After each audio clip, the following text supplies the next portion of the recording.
우리는 매일 아침 눈을 뜨는 순간부터 끊임없이 세균과 바이러스에 노출된 세상 속을 살아갑니다. 그러나 놀랍게도 우리 몸속에는 이 모든 외부의 침입자들과 맞서 싸우는 강력한 방어 시스템이 있습니다. 바로 면역력입니다.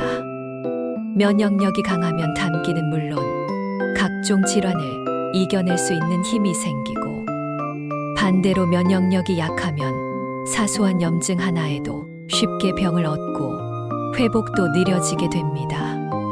이 영상에서는 면역력을 끌어올리는 핵심 식습관에 대해 이야기해 보려 합니다. 어떤 음식을 어떻게 먹는가, 그 습관이 우리의 노화 속도와 병에 대한 저항력을 결정합니다. 이제 평생을 건강하게 살아가기 위한 식사의 비밀을 하나씩 풀어보겠습니다. 건강한 면역력의 절반 이상은 장에서 결정됩니다. 장 속에는 무려 100조 마리 이상의 미생물이 살고 있으며, 이들이 바로 면역세포의 70% 이상이 활동하는 공간입니다.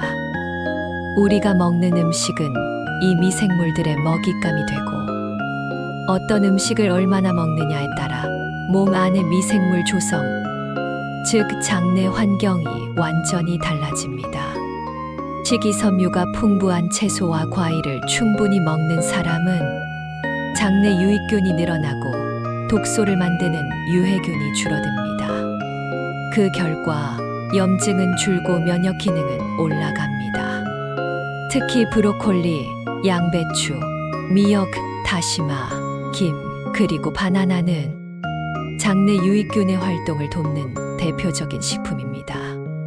반면 가공된 인스턴트 음식이나 설탕이 많이 들어간 디저트, 고지방 고단백 위주의 식사는 장을 산성화시키고 유해균을 늘립니다. 우리 몸은 결국 우리가 먹은 음식의 종합입니다. 몸이 무겁고 자꾸 피곤하다면 음식부터 돌아봐야 합니다. 오랜 시간 굶은 채로 시작하는 아침은 몸의 면역 체계에 혼란을 줄 수 있습니다.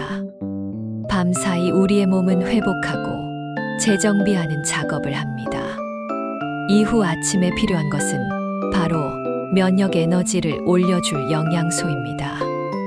아침에 따뜻한 물 한 잔으로 시작한 뒤 삶은 달걀 1개, 바나나 반 개, 견과류 한 줌 정도의 간단한 식사만으로도 면역세포는 활발하게 움직이기 시작합니다.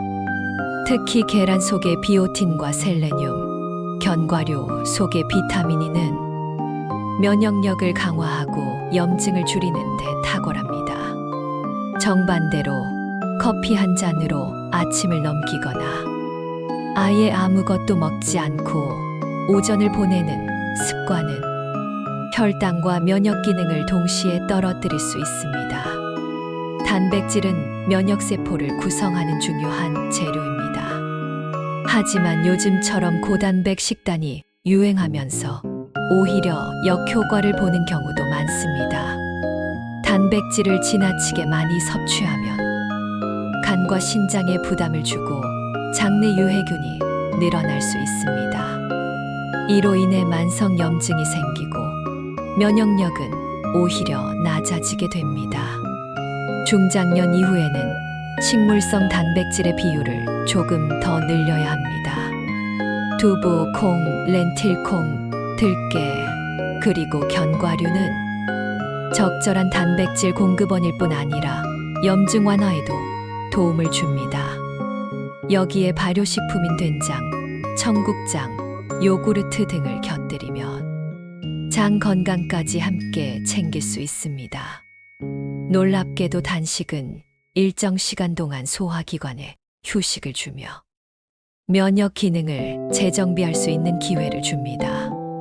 특히 168 간헐적 단식은 16시간 동안 금식하고 8시간만 식사하는 방식인데, 이때 몸은 체내의 노폐물과 손상된 세포를 정리하며 새로운 면역세포를 만들어내기 시작합니다.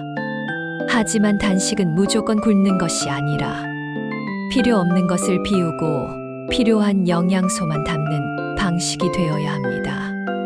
단식을 하는 동안에도 수분은 충분히 섭취해야 하며 채소 스프, 된장국처럼 몸에 부담 없는 음식을 소량 섭취하는 방식으로 부드럽게 진행하는 것이 좋습니다. 습관 하나가 병을 부르고 또 다른 습관 하나가 건강을 되살립니다. 먼저 밤늦게까지 스마트폰을 보며 늦게 잠드는 습관은 면역을 담당하는 멜라토닌의 분비를 방해합니다. 수면의 질이 떨어지면 아무리 좋은 음식을 먹어도 몸속에서는 회복이 이루어지지 않습니다. 또한 식사 중에 물을 너무 많이 마시는 습관도 소화 효소를 희석시켜 영양 흡수를 방해할 수 있습니다. 식사 전후로 물을 나누어 마시고 식사 중에는 가볍게 입을 적시는 정도가 적당합니다. 그리고 자극적인 음식, 예를 들어 지나치게 맵거나 짠 음식은 몸속 염증 수치를 높이고 면역세포의 균형을 무너뜨립니다. 면역이 강한 사람들은 대부분 음식에 간이 심심하고 자연 그대로의 재료 맛을 즐기는 경향이 있습니다. 우리는 매일 음식을 먹고 살아갑니다. 그런데 먹는 것이 우리 몸에 에너지를 주는 동시에 때로는 건강을 해치는 독이 되기도 합니다. 특히 나이가 들수록 무엇을 먹느냐보다 얼마나 자주 먹느냐가 더 중요해지곤 합니다. 바로 단식, 즉 공복의 시간이 우리 몸에 어떤 영향을 주는지에 대한 이야기입니다. 어느 날 병원에서 의사가 이렇게 말했습니다. 당신의 염증 수치가 너무 높습니다. 음식이 문제일 수도 있어요. 이 말을 들은 환자는 깜짝 놀랐습니다. 나름대로 건강식도 챙겨 먹고 운동도 꾸준히 했기 때문입니다. 하지만 그가 놓친 것이 있었죠. 바로 소화기관을 쉴 틈 없이 혹사시키는 식사 습관이었습니다. 이 환자는 아침을 일찍 먹고 간식으로 커피와 빵을 곁들이며 점심 저녁까지 하루 종일 입을 쉬지 않았습니다. 심지어 잠들기 직전에도 야식을 먹었습니다. 그 결과 그의 몸속은 항상 소화와 흡수, 처리 작업으로 바쁘게 돌아가고 있었던 것입니다. 그러다 보니 세포를 회복하고 손상된 조직을 수리할 시간이 없었던 것이죠. 사람은 먹을 때만 사는 게 아닙니다. 오히려 안 먹을 때, 즉 공복 상태일 때 우리 몸은 놀라운 회복 능력을 보여줍니다. 이 공복 상태에서 활성화되는 것이 바로 자가포시코토페지라는 생체 반응입니다. 쉽게 말하면 우리 몸이 스스로 낡은 세포를 정리하고 망가진 단백질을 분해해 재활용하는 시스템입니다. 이 과정을 통해 염증이 줄어들고 면역력이 높아지며 노화 속도도 느려집니다. 이 자가포식 기능은 우리가 8시간 이상 음식을 먹지 않을 때 본격적으로 시작된다고 합니다. 이것이 바로 단식 혹은 간헐적 단식이 건강에 좋다고 말하는 이유입니다. 아침을 8시에 먹고 점심을 1시에 먹고 저녁을 7시에 먹는 식사 습관은 몸이 자가포식을 할 기회를 주지 않습니다. 반대로 저녁을 일찍 먹고 아침은 늦게 먹거나 건너뛰면 공복 시간이 자연스럽게 길어지고 세포 청소 시스템이 작동하기 시작합니다. 한 예로 70대 후반의 김 씨 어르신은 늘 소화불량과 만성 피로에 시달렸습니다. 병원에서는 별다른 원인을 찾지 못했지만 그에게도 공통점이 있었습니다. 바로 하루 3끼를 넘어서 수시로 군것질을 하는 습관이었죠. 누군가의 권유로 168 간헐적 단식을 실천하게 되었고, 처음엔 허기가 심하고 어지럽기도 했지만 2주가 지나자 놀랍게도 속이 편안해지고 잠도 수치도 깊어졌다고 합니다. 그리고 한 달 뒤 건강검진에서 염증 수치가 정상으로 돌아왔고 살도 자연스럽게 빠졌다고 합니다. 단식은 단순히 굶는 게 아닙니다. 몸에 정화 시간을 주는 것입니다. 소화기관에 휴식을 주고 면역계에 에너지를 돌리는 과정입니다. 하지만 무작정 굶는 건 또 다른 문제를 일으킬 수 있습니다. 따라서 적절한 단식의 형태와 시간을 지키는 것이 중요합니다. 가장 추천하는 방식은 하루 16시간 공복을 유지하고 8시간 이내에 식사를 마치는 간헐적 단식입니다. 예를 들면 오전 10시에 첫 끼를 먹고 오후 6시 이전에 마지막 식사를 마치면 자연스럽게 자가포식 시스템이 작동합니다. 이와 함께 중요한 것은 식사 시간 외에 불필요한 간식이나 음료를 피해야 한다는 점입니다. 특히 설탕이 들어간 음료, 빵이나 과자 같은 정제 탄수화물은 자가포식을 방해하고 혈당을 요동치게 만듭니다. 공복 시간 동안에는 물, 따뜻한 차, 무가당 커피 정도만 섭취하는 것이 좋습니다. 또한 단식 기간 중 단백질과 지방 위주의 식사로 영양을 보완하고 과일과 채소는 식이섬유를 충분히 섭취하는 용도로 적절히 활용해야 합니다. 이렇게 균형 잡힌 식사 공복 시간 확보가 맞물려야 단식의 효과가 극대화됩니다.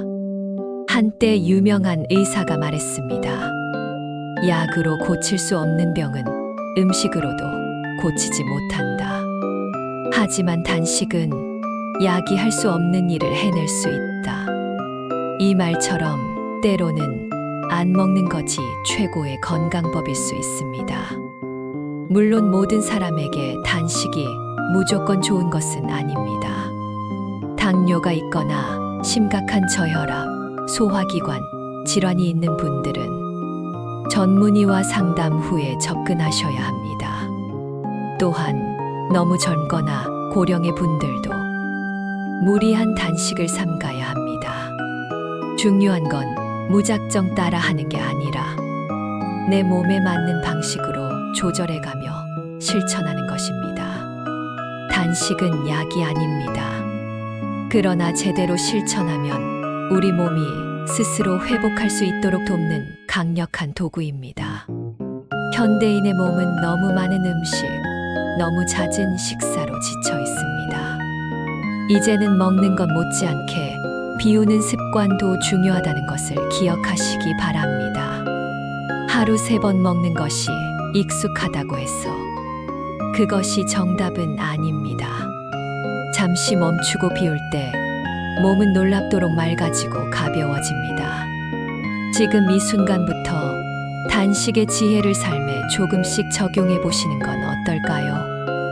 면역력을 높이는 가장 강력한 방법은 특별한 보약이 아니라 꾸준한 식습관과 생활 습관에 있습니다. 매일 아침 무엇을 먹는지, 어떻게 자고 어떻게 쉬는지가 10년 뒤의 건강을 좌우합니다. 늦지 않았습니다. 지금 이 순간부터라도 오늘의 한 끼가 나의 몸을 살리는 약이 되도록 선택하십시오. 건강은 멀리 있지 않습니다. 매일의 식탁 위에서 조용히 우리를 지켜주는 힘으로 존재합니다.